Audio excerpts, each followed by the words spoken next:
사도행전 24장 24절 25절 한 목소리로 한번 읽겠습니다.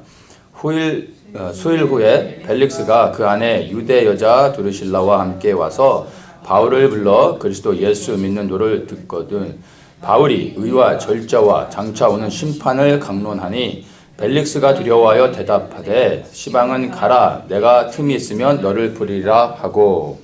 아멘. 예.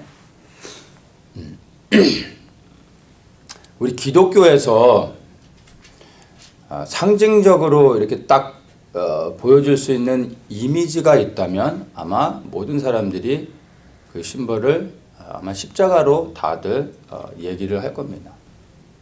기독교 하면 십자가가 떠오르죠. 여러분 십자가를 보실 때 어떤 생각들을 하십니까? 아마 다들 다 똑같은 것들을 생각하게 될 겁니다.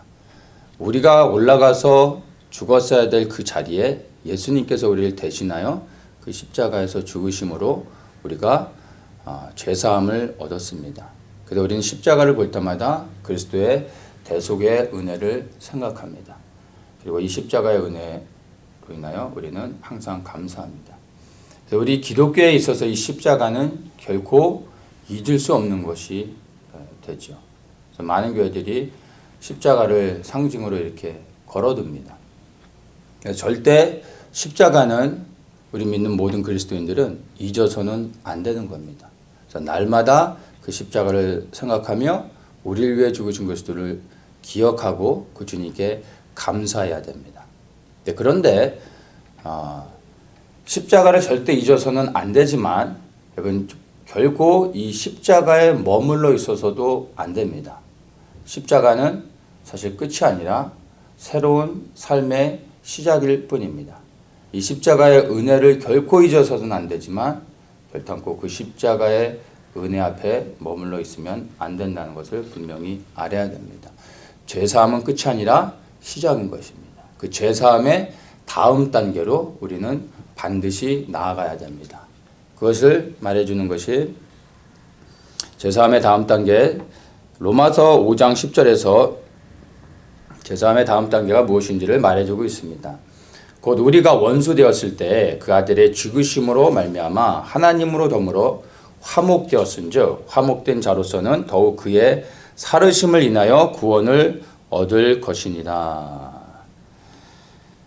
하나님으로 더불어 화목되어졌다고 말하고 있습니다. 그러니까 우리의 죄로 인하여 하나님으로부터 우리가 분리가 되어졌습니다. 떨어져 나갔습니다. 그런데 예수 그리스도께서 우리를 위하여 대신 죽으심으로 깨어진 하나님의 관계가 다시 회복되어진 것입니다.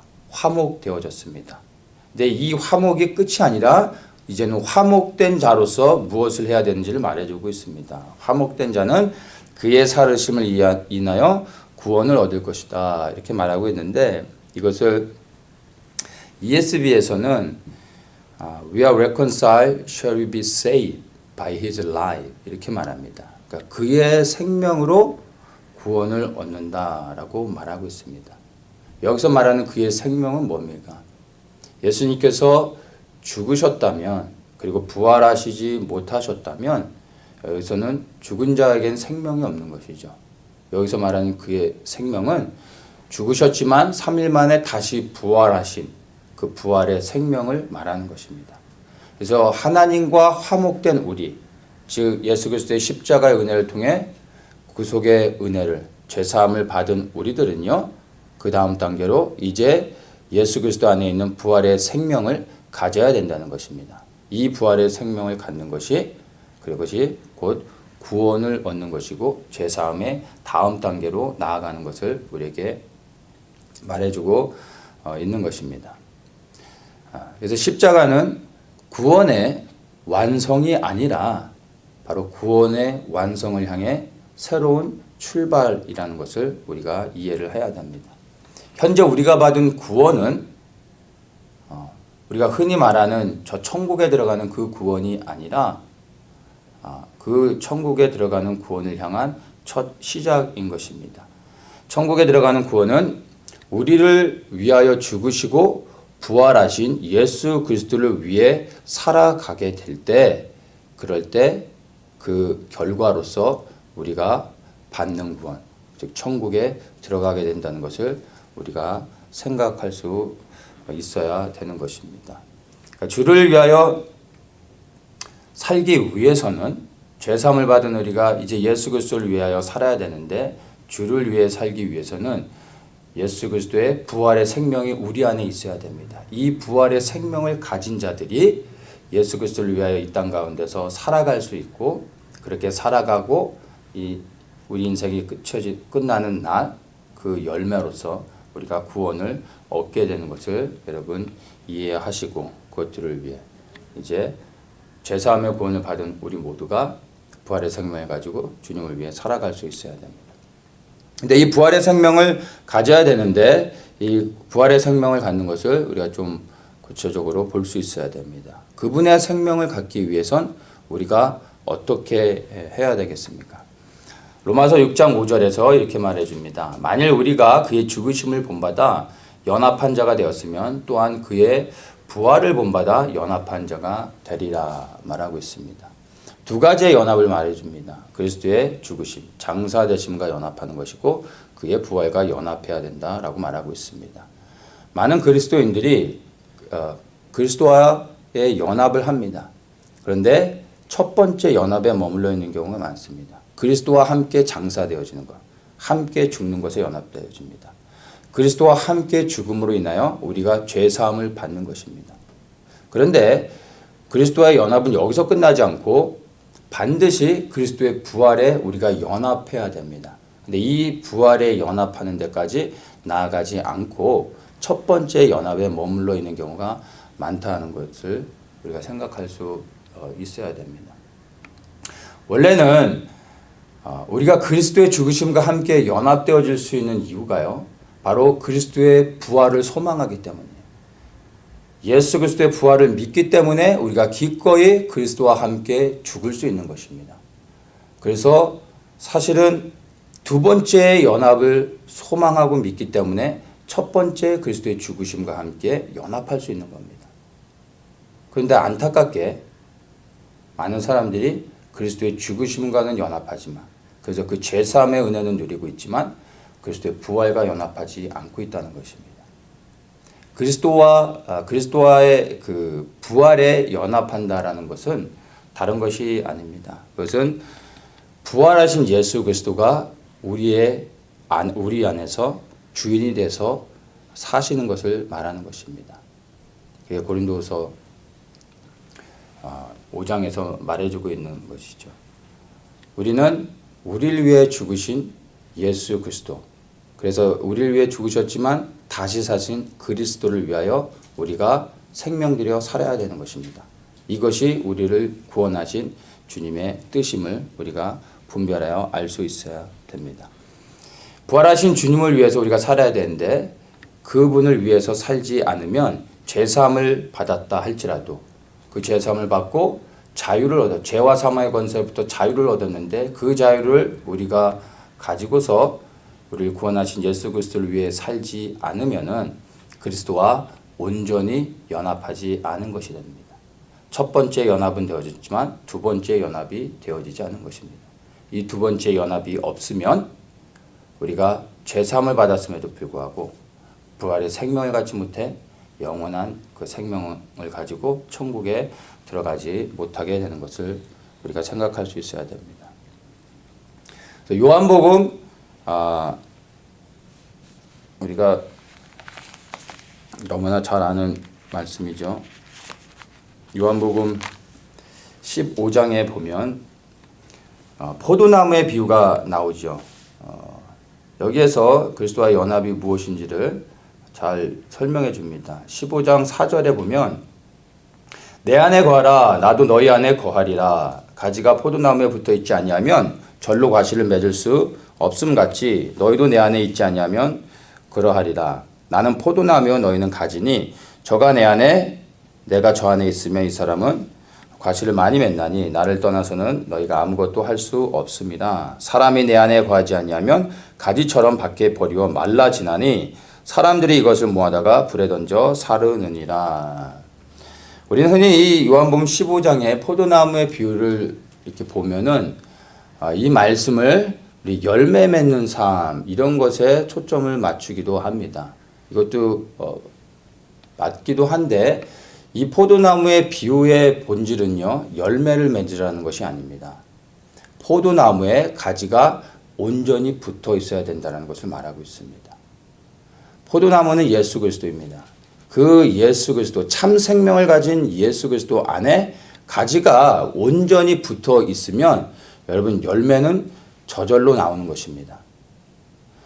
포도나무, 참 포도나무에 가지가 붙어 있는데도 열매를 맺지 못하면 포도나무가 문제가 아니라 가지가 문제인 거죠. 가지가 온전히 붙어 있지 못하기 때문에, 즉 온전한 연합을 이루지 못하고 있기 때문에 열매를 맺지 못하는 것입니다.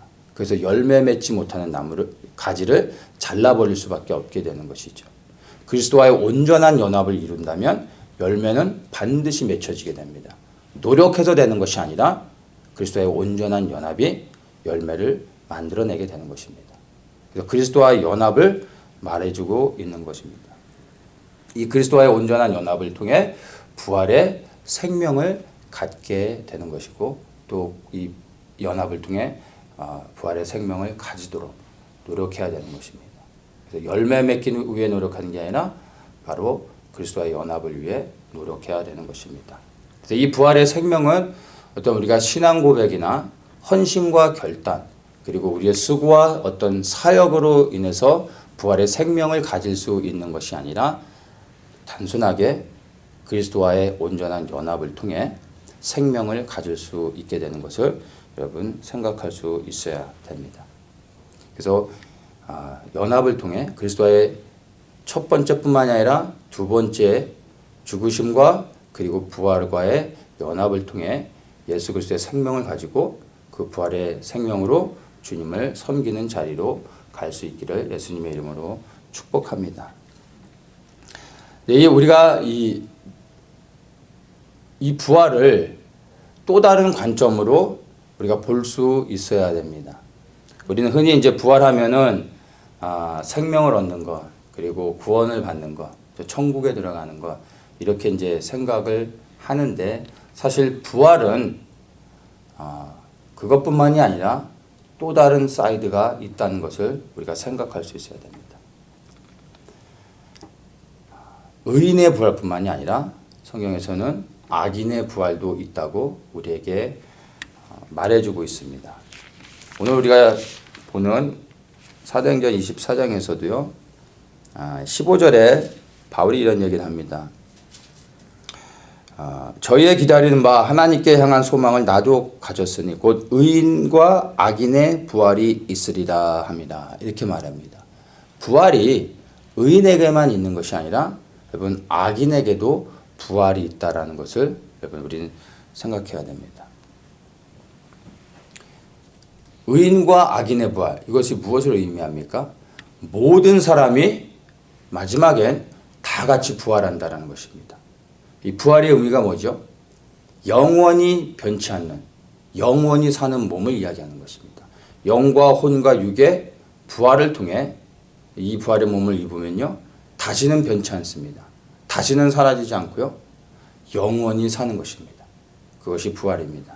그런데 의인들만 아니라 악인들도 부활한다는 것을 성경이 말해주고 있습니다.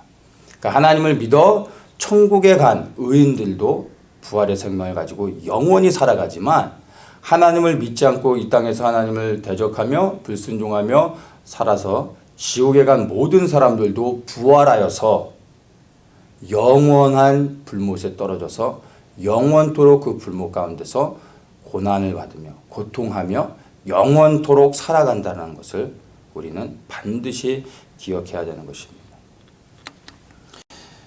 계시록 20장에 죽은 자들의 부활에 대한 것을 말해주고 있습니다.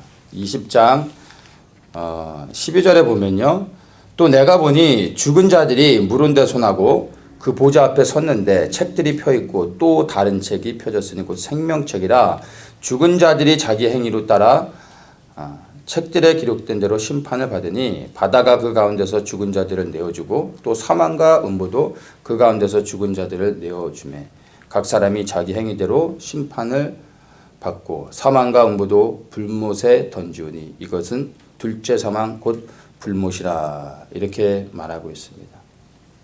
죽은 자들이 어떻게 심판을 받습니까? 죽었지만 다시 부활의 몸을 입고 그리스도의 심판대 앞에 서서 두 번째 사망, 영원한 불의 심판을 받게 된다는 것입니다. 지금 지옥에 들어가 있는 사람들은 부활의 몸을 입지 못한 것입니다. 이제 예수 그리스도께서 마지막 그 백보자 심판을 하실 때 죽어 있는 모든 자들, 지옥에 있는 자들뿐만이 아니라 천국에 있는 자들, 그 사람들도 모두 다시 한번 부활의 몸을 입고 주님 앞에 서게 됩니다.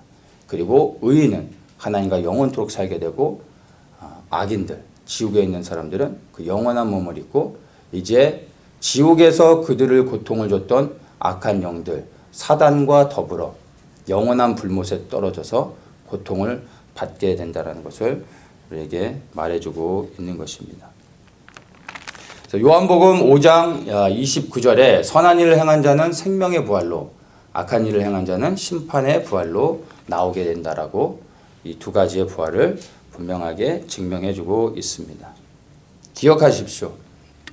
나를 위해 죽으신 예수 그리스도를 위해 살았던 사람들은 하나님과 함께 영원한 삶을 살게 되어질 것입니다. 그러나 하나님을 이 땅에서 믿지 않고 그리스도를 위해 이 땅에서 그리스도와 함께 연합하여 하나님을 위해 그리스도께 순종하며 살지 않았던 모든 사람들은 영원히 변치 않는 부활의 몸을 입고 불못에서 영원토록 고통을 당한다는 것입니다. 이것을 여러분 반드시 기억하십시오.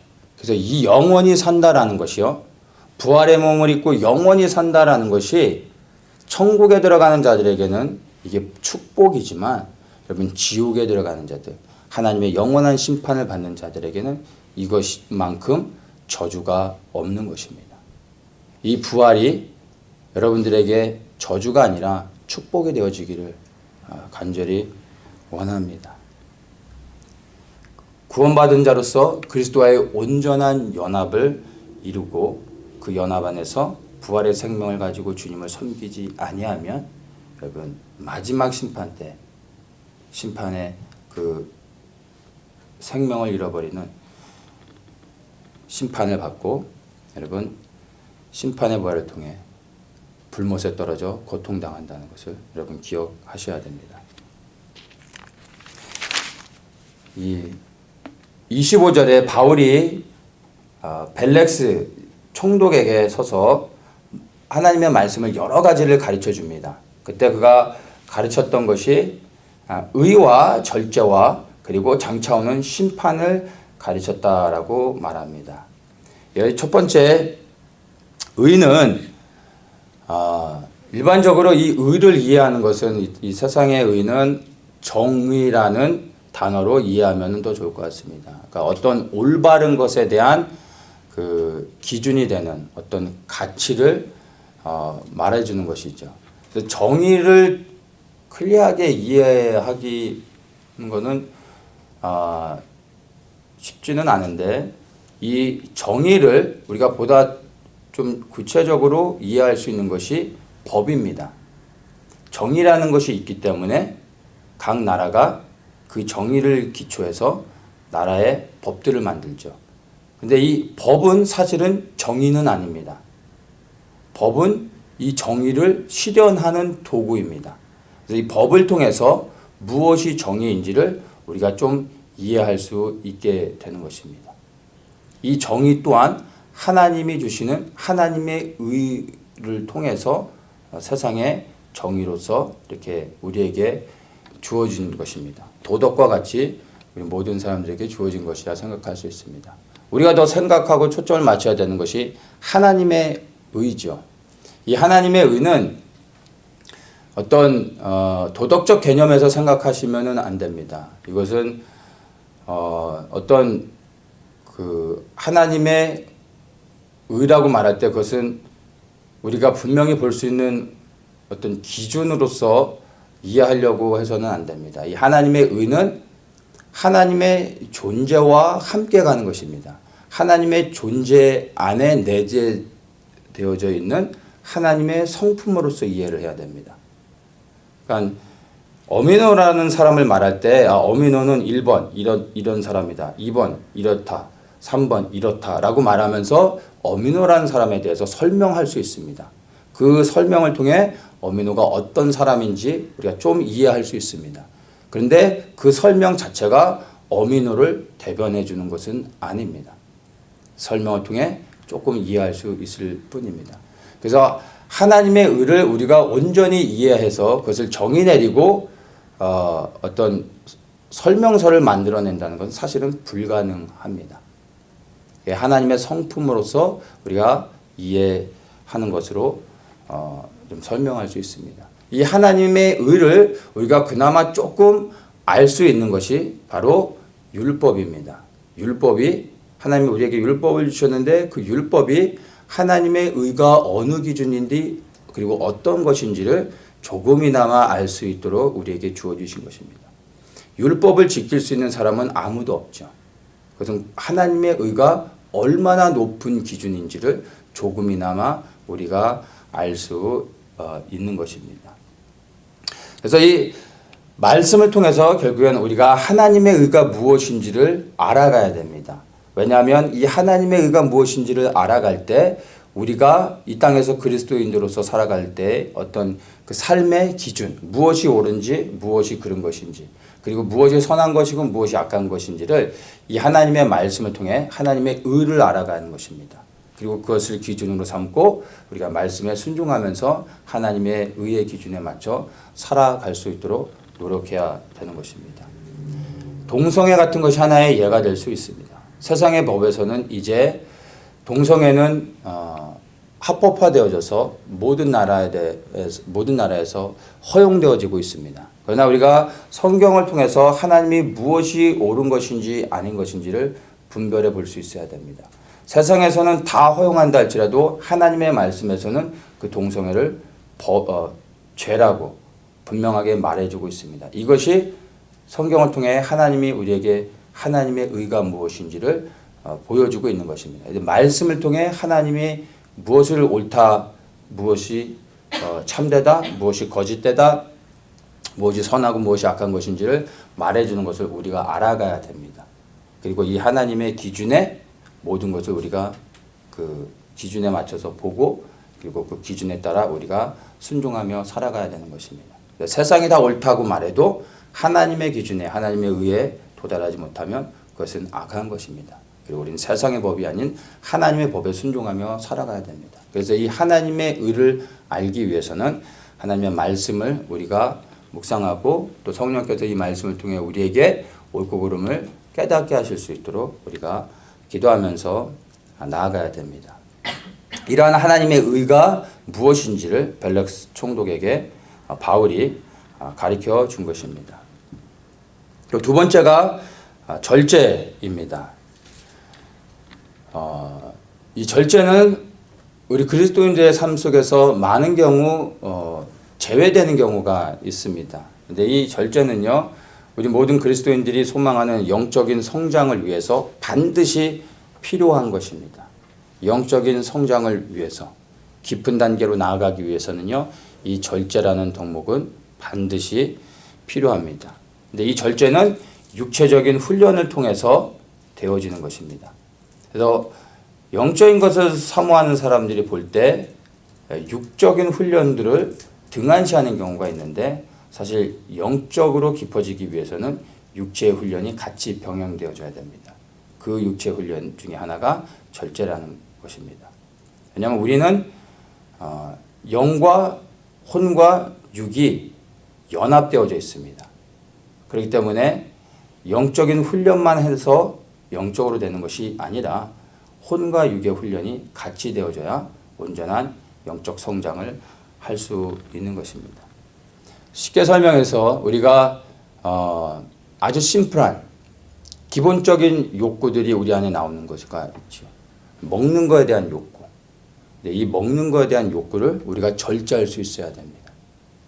인간의 본능 안에서 일어나는 어떤 성욕들, 이런 것들 절제할 수 있어야 됩니다. 그리고 무엇인가를 자꾸 갖기를 원하는 소유욕, 내가 취하려고 하는 것들, 이런 것들을 절제할 수 있어야 됩니다. 이런 기본적인 인간의 본능들을 절제할 뿐만 아니라 또한 우리 안에 있는 모든 여러 가지 감정의 요소들을 절제할 수 있어야 됩니다. 기도를 많이 하고 그리고 기도를 깊게 하는 사람인데도 불구하고 말씀을 많이 보고 말씀에 대한 깊은 깨달음이 있음에도 불구하고 쉽게 분노하는 사람들, 그리고 그냥 감정을 조절을 못해서 나오는 대로 뱉어버리는 사람들, 지나치게 말을 많이 하는 사람들, 이러한 모든 사람들, 분노하는 사람들, 이러한 사람들이 굉장히 영적인 것 같지만 사실은 깊은 단계로 나아가지 못합니다. 말씀을 많이 보고 기도를 많이 하지만 깊은 단계로 나아가지 못하고 계속해서 걸려 넘어지는 것을 보게 됩니다. 바로 이러한 절제 훈련들이 되지 않기 때문입니다. 우리는 흔히 이제 영적이다 하면서 많은 영적인 것들에 대해서 이야기하고 영적인 사람에 대해서 이야기하는데, 영적이라는 것에 대한 의미를, 무엇이 영적인 것인지를 여러분 아십니까? 이 영적이라는 것은 신학자들이 설명하면 아마 책 몇 권씩도 만들어서 그거를 이론적으로 설명하겠지만, 현장에서 목회라는 저에게는 적용이 중요하니까 그것을 쉽게 설명을 하면, 영적이라는 것은 다른 게 아닙니다. 육신을 입고 이 땅에서 살아가는 우리가 육신의 법에 순종하지 않고 하늘의 법, 즉 하나님의 말씀에 순종하여 살아가는 것이 영적인 것입니다. 우리가 발을 이 땅에 딛고 살아가지만 이 땅에 속하지 않고 하늘을 바라보며 살아가는 사람들, 육신의 정욕을 따라 살지 않고 하나님의 의를 행하며 살아가는 사람들, 하나님의 말씀에 순종하는 사람들, 이게 영적인 것입니다. 그리고 이렇게 살아간 사람이 영적인 사람입니다. 눈을 딱 감고서 뭐가 보입니다, 뭐가 오고 있습니다 하면서 남이 못 듣는 그것을 듣고 남이 보지 못하는 것을 보고 예언하고, 이런 것이 영적인 것이 아니라, 예수님께서 말씀하실 때 네, 예수님 그렇게 하겠습니다 라고 말하고 순종하며 하나님의 뜻에 따라 살아가는 사람, 이러한 사람들이 영적인 사람이라는 것입니다. 이러한 사람들이 영적 성장을 위해 육체의 훈련을 하는데, 이것이 곧 절제라는 것입니다. 육신이 하나님의 법에 온전히 굴복되어지기 위해서는 절제라는 것이 반드시 훈련되어져야 된다는 것을 우리가 기억할 수 있습니다. 너무나 단순한 내용인데 사실은 많은 사람들이 생각하지 못하고 영적인 것들만을 신령한 것들만을 바라보고 그리고 육체의 훈련들을 등한시하는 것을 보게 됩니다. 이기기를 다투는 자마다 모든 일에 절제한다고 성경은 분명히 말해주고 있습니다. 모든 일에 절제하는 것입니다. 적당히 절제하는 것이 아니라 모든 일에 절제하는 것입니다. 여기서 이긴다라는 것은 무엇을 의미합니까? 그냥 경기에 나가서 이긴다는 의미가 아니라 바로 이 땅에서 하나님을 믿는 백성으로서 하나님의 말씀에 순종하여 하나님의 뜻을 이루는 것을 이기는 삶으로 우리가 이해할 수 있는 것입니다. 그렇게 이 땅에서 이기는 자의 삶을 살기 위해서는요, 반드시 절제함이 있어야 된다는 것을 생각해야 됩니다. 즉 다시 말해서 영원한 생명을 얻기 위해서는 절제가 반드시 필요하다는 것입니다. 이것을 벨릭스 총독에게 또한 이야기했습니다. 그리고 마지막으로 이야기한 것이 장차 오는 심판을 이야기했다고 합니다. 근데 이 벨릭스가 의와 절제와 장차 오는 심판을 이야기할 때 두려워하여 대답하되 시방은 가라, 내가 틈이 있으면 너를 부리라 하면서 바울을 돌려보냈습니다. 돌려보낸 이유가 의에 대해서 설명했기 때문이 아닙니다. 절제에 대해서 얘기했기 때문이 아닙니다. 벨리스 총독이 두려워하면서 바울이 가르치는 말씀을 중단시키고 돌아가라고 했던 것은요. 장차 임할 심판에 대해서 들을 때 마음에 두려움이 생겨서 바울을 돌려보냈던 것입니다. 여러분 이것을 기억해야 됩니다. 여러분 심판에 대한 메시지를 두려운 마음으로 대면할 수 있어야 됩니다. 이 벨릭스와 같이 이 심판에 대한 이야기를 들을 때 두렵다고 하여서 이것을 중단하고 모른 척하고 듣지 않은 것처럼 외면하고 그리고 심판의 메시지를 듣지 않으려고 하면은 안 됩니다. 왜냐하면 우리 모든 그리스도인들이 인생의 마지막 날 반드시 그리스도의 심판대 앞에 모두가 다 서게 될 것입니다. 그렇기 때문에 이 심판에 대한 메시지를 두렵다는 이유로 외면하고 거부해서는 안 된다는 것입니다. 이 벨릭스 총독이 바울이 전한 이 장차 임할 심판에 대해서 전했을 때 그가 그것을 거부하고 보냈습니다. 그래서 그가 심판을 피했습니까? 결국엔 그는 죽었고 그리스도의 심판대 앞에 섰을 것입니다. 그리고 그가 이 땅에 살아간 삶의 행위로 심판을 받았을 것입니다. 내가 지금 당장 그 심판의 메시지가 두렵다고 거부한다고 해서 우리가 심판을 피할 수 있는 것이 아닙니다. 모든 사람들, 우리 믿는 사람들뿐만 아니라 믿지 않는 모든 사람들, 의인의 부활뿐만 아니라 악인의 부활이 있다는 것을 생각하며 우리 모두가 그 심판을 피할 수 없고 그리스도의 심판대 앞에 선다는 것을 여러분 반드시 기억하십시오. 그래서 이 심판에 대한 메시지를 두려운 마음으로 기쁘게 받을 수 있어야 됩니다. 오늘날 교회 안에서 심판에 대한 메시지를 전하지 않습니다. 왜냐하면 벨릭스와 동일한 마음들을 갖기 때문입니다. 교회 와서 기왕이면 즐겁게 행복하게 그리고 좋은 분위기에서 있다가 가야 되는데 심판에 대한 이야기를 들으면 무거워지겠죠. 불편해지겠죠. 듣는 사람도 힘들지만 사실 전하는 사람도 피차일반입니다. 심판을 듣는 게 즐거운 사람이 어디 있겠습니까? 심판을 전하는 것을 즐거워하는 사람도 없습니다. 그러나 이 심판을 말해야 되는 이유는 우리가 심판대 앞에 다 서야 되기 때문인 것입니다. 바울도 벨릭스에게 좋게 보이려고 했다면 이런 이야기보다는 벨릭스가 들을 때 마음을 기쁘게 할 수 있는, 즐겁게 할 수 있는, 그의 마음을 살 수 있는 그러한 육적이고 혼적인 것들, 감정을 자극할 수 있는 것들, 이런 것들을 얘기할 수 있었겠죠. 그래서 그 마음을 사고 그가 죄수의 신분에서 자유를 얻으려고 할 수도 있었을 것입니다. 그러나 바울은 그런 것과 타협하지 않습니다. 그가 들어야 될 메시지를 전했던 것입니다. 장차 임할 심판에 대해서. 바울은 전해야 될 것을 전했습니다. 벨릭스는 그 심판의 메시지를 들을 때 두려운 마음 가운데서 그것을 거부했습니다. 여기 계신 우리 모든 성도님들 심판의 메시지를 들을 수 있는 귀가 열리기를 축복합니다. 그 심판의 메시지 가운데 겸손하게 그 말씀을 10년 가운데 새기시기를 예수님의 이름으로 축복합니다. 결혼식에 참여하는 사람들은요.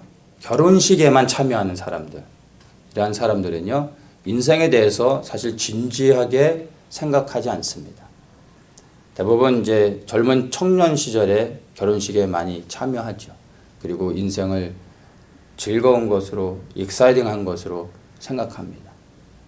근데 나이가 들수록 결혼식보다 장례식에 더 참여하게 됩니다.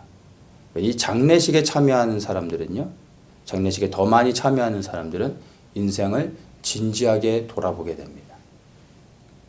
그래서 잠언 7장 4절에서 뭐라고 말합니까? 지혜로운 자는 그 마음이 어디에 가 있다고 말하죠? 초상집에 가 있는 것입니다. 그런데 우매한 자, 어리석은 자의 마음은요, 연락하는 집, 잔치집에 가 있다라고 성경에서도 분명하게 말해주고 있습니다. 우리 모두가 잔치집에 가서 함께 즐거워하는 것을 원하지만 사실 우리의 마음은요, 초상집에 가 있어야 되는 것입니다. 다가올 심판을 생각할 수 있어야 되는 것입니다. 그것으로 인해 고민하고 두려워하고 하나님께 무릎 꿇고 기도하며 나아갈 수 있어야 됩니다. 이것이 영혼의 구원을 이루게 되는 것입니다. 장차 임할 심판을 두려운 마음으로 고민하고 또 이것을 기도하며 주님 앞에 나아가시기를 축복합니다. 이러한 사람들이 지혜로운 자고 생명을 얻을 수 있게 되는 것입니다. 나는 그리스도의 심판대 앞에 섰을 때 어떠한 판결을 받을지에 대해서 여러분 고민해 보십시오. 정말 그리스도의 심판대 앞에 섰을 때 예수님께서 나를 사랑하는 아들아, 사랑하는 딸아, 나의 이름을 부르시며 그리고 내게 손을 내밀어 주시고 구원해 주실지 여러분 가만히 한번 곰곰이 생각해 보십시오. 정말 주님께서 내게 손을 내밀어 주시기 위해서는 우리가 이 땅 가운데서 어떻게 살아야 될지 한번 생각해 보십시오. 예수를 믿는다고 하면서 교회를 나오고 있지만 예수님과 상관없는 삶을 살아갔던 사람들이 예수님 앞에 섰을 때 예수님께서 내가 너를 안다 라고 말씀하실 수 있을지 고민해 봐야 되는 것입니다. 내가 주님을 안다고 해서 구원을 받는 것이 아니라 주님이 나를 아셔야 되는 것입니다. 그러나 이 땅 가운데서 내가 주 예수 그리스도를 위해 살지 않는다면 주님께서 나의 이름을 기억하실 수 있을지 생각해야 된다는 것입니다. 이 바울을 통해서 천국에 들어가기에 합당한 자의 삶이 무엇인지를 우리가 볼 수가 있습니다. 5절에 보면 바울을 고소하는 사람들이요, 바울에 대해서 이렇게 말합니다. 우리가 보니 이 사람은 연병이라 전염병이라 약간 저주받은 사람이라는 거죠. 아주 악한 것들을 퍼뜨리는 사람이라는 것입니다. 천하에 퍼진 유대인을 다 소유케 하는 자요 나사렛 이단의 괴수라, 나사렛 이단의 괴수라 이렇게 말해주고 있습니다. 바울을 고소하고 있는 사람들이 누구입니까? 대제사장 그리고 유대인들입니다. 이들이 누구죠? 하나님을 충성스럽게 섬겨야 될 하나님의 백성들이에요. 근데 이 하나님의 백성들이 바울을 고소하고 있습니다. 바울은 누구입니까? 하나님의 그 부르심을 받아 복음의 사도로서 일어나 정말 생명 들여 열방을 다니며 복음을 전했던 사람입니다. 그런데 하나님을 마땅히 섬겨야 될 하나님의 백성들이 생명 들여 하나님의 일을 감당하고 있는 바울을 고소하고 있는 것입니다. 그를 향하여 나사렛 이단의 괴수라 이렇게 말하고 있는 것이죠. 주의 길을 예비하고 그리고 메시아를 영접해야 했던 이 사람들이 오히려 주의 길을 회방하고 그리고 메시아를 거부했다는 것입니다. 오늘날 우리 교회 안에 그리고 우리의 모습이 아닌가 우리가 좀 두려운 마음으로 한번 볼 수 있어야 됩니다. 교회 안에서 오늘날 예수님이 환영받고 있는지 여러분 가만히 생각해 볼 수 있어야 됩니다. 우리가 주님을 예배할 때 과연 교회에서 예배 드릴 때 내가 예수 그리스도를 예배하고 있는지 아니면 나를 예배하고 있는지 여러분 가만히 생각해 보십시오. 많은 경우 이제 더 이상 교회 안에서 주님은 환영받지 못하고 있습니다. 많은 설교 가운데서도 예수 그리스도 없이도 설교가 가능합니다. 사람들이 예수 그리스도에 대해서 듣지 않아도 불편함이 없습니다. 심판에 대한 것을 듣지 않아도 사람들의 마음은 여전히 행복합니다. 오늘날 마지막 때를 전하고 다시 오실 예수 그리스도 재림의 주님을 전하면 외면당합니다. 많은 교회들에서 외면당하고 극단적인 사람들, 세대주의자들, 가까이 하기에는 부담스러운 사람들 이렇게 분리되어집니다. 바울이 예수 그리스도의 복음을 전했을 뿐만 아니라 다시 오실 주님의 그 소망을 전했던 사람인 걸 아십니까? 바울의 서신서들을 보면요. 바울은 이 땅에 다시 임할 예수 그리스도, 속히 오실 예수 그리스도, 재림의 주님을 전했습니다. 그리고 이 바울이 장차 임할 심판에 대해서 전했던 사람인 것입니다. 근데 교회에서는 예수 그리스도의 재림을 말하거나 심판에 대해서 말하면 거부당합니다. 많은 교회들이 죄에 대해서 말하지 못하게 하고 심판에 대해서 말하지 못하게 하고 주의 재림에 대해서 말하는 것을 금합니다. 왜냐하면 성도들의 마음이 불편해지기 때문에. 그래서 들어야 될 것을 듣지 못하는 시대에 살아가고 있습니다.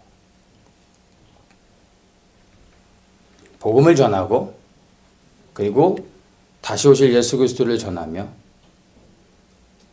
모든 사람들이 그리스도의 심판대 앞에 서야 된다라는 이 말씀을 전하는 것이 사실 바울의 삶이었고 또한 우리의 삶이 되어져야 되는 것입니다. 그리고 이것이 주의 길을 예비하는 것입니다.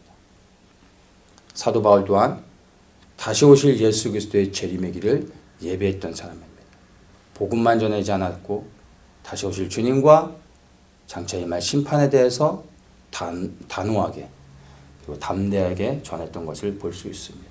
이 바울의 모습을 통해 우리가 이 땅 가운데서 어떻게 살아야 되는지 그리고 무엇을 전해야 되는지 우리가 볼 수 있는 것입니다.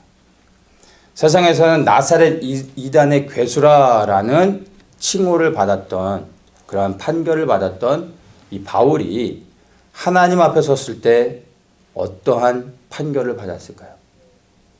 나사렛 이단의 괴수가 되어져서 하나님 앞에서 심판을 받고 감옥에 들어가 있을까요? 우리는 보지 못했지만 분명하게 확신할 수 있는 것은 바울은 그 어느 누구보다도 하나님을 가장 가까이에서 지금 섬기고 있을 것을 조금도 의심하지 않습니다. 할 수 있으면 이 땅에서 바울과 같이 나사렛 이단의 괴수라는 그러한 말을 듣는 여러분들 되시기를 예수님의 이름으로 축복하고 축원합니다. 나사렛 이단의 괴수가 되십시오. 고난을 받을 것입니다. 외로울 것이고 그리고 오해를 받을 것입니다. 그러나 그러한 모든 고난과 외로움은요 잠시 잠깐입니다. 영원한 부활의 몸을 입은 후에는 하나님 앞에서 하나님을 가장 가까이서 섬기며 영원토록 하나님과 함께 기뻐하며 살아가게 될 것입니다. 이렇게 바울과 같이 이 땅에서 그리스도의 복음을 전할 뿐만 아니라 그리고 장차 임할 심판, 다시 오실 예수 그리스도의 이 복된 소식을 전하는 것이 의로운 삶이 되는 것입니다. 이것이 이 땅에서 그리스도의 죽으심과 합하여 연합하고 또한 그리스도의 부활과 연합하여서 하나님의 말씀에 순종하며 살아가는 삶인 것입니다. 여러분 장차 임하게 될 심판 그리고 속히 임하고 있는 그리스도의 그 재림 앞에서 여러분 정말로 우리가 무엇을 붙잡으며 어떻게 살아야 되는지를 고민해 보시는 여러분들 되시기를 예수님의 이름으로 축복합니다.